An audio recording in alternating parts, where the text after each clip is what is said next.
It's a small moment, but it happens a lot. You're standing in the kitchen, phone in your hand, rereading a message you already typed. The words are fine. Nothing risky. Nothing emotional. Still, your thumb hovers. You change one sentence. Then you change it back. And you feel that familiar pause, like something simple suddenly needs permission. Why does this keep happening? What you may be dealing with is a habit of second-guessing yourself. Not in big, dramatic ways.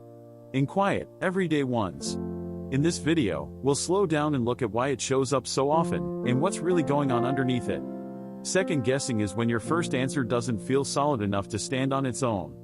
Even when you understand the situation, your mind keeps asking for more certainty before it lets you move forward. So you double-check. You replay. You look for a better option, long after the choice is already reasonable. One common reason is growing up around constant correction.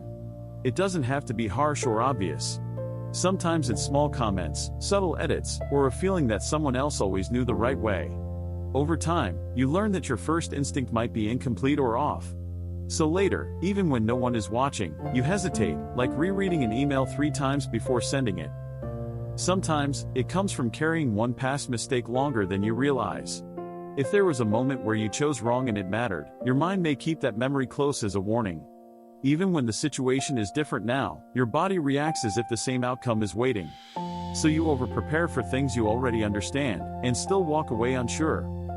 Over time, another layer shows up when there are too many outside standards.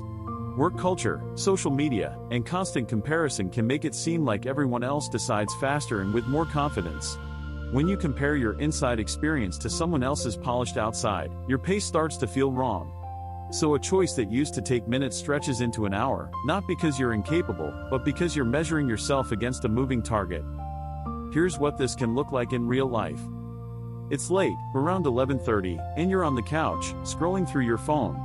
Earlier today, you sent a simple message. Just an update.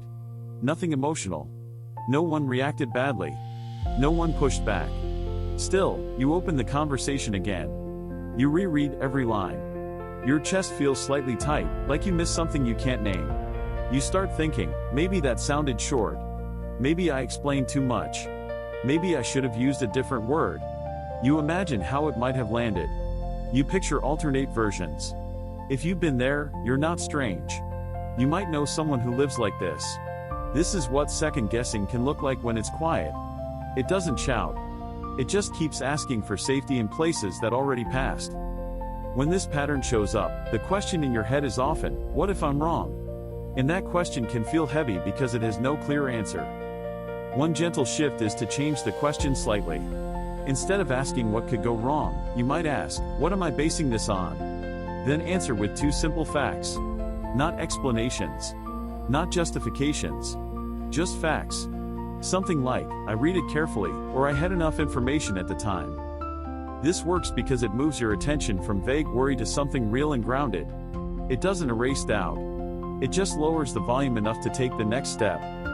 Another small practice is to leave a quiet record for yourself. After you make a decision, write down what you chose and why, just a few lines. Not to prove anything. Just to capture your thinking in the moment. Later, when your mind starts rewriting the past, you have something steady to look back at. This helps because your brain begins to see a pattern you may have missed. That you're not guessing randomly. You're often thoughtful and reasonable, even when it doesn't feel that way. There's one detail people often overlook. Second guessing isn't always about a lack of confidence. Sometimes it's about being careful. Sometimes it's a mind that learned to scan for safety early and never fully stopped. So if you find yourself questioning small choices over and over, it may not mean something is wrong with you. It may mean you learned to survive by checking twice. This is for people who look fine on the outside, but keep checking inside. You don't have to force certainty. You can start with noticing when the pattern shows up, and naming it without judgment. And if this felt familiar, you're welcome to stay here for more quiet explanations like this, one feeling at a time.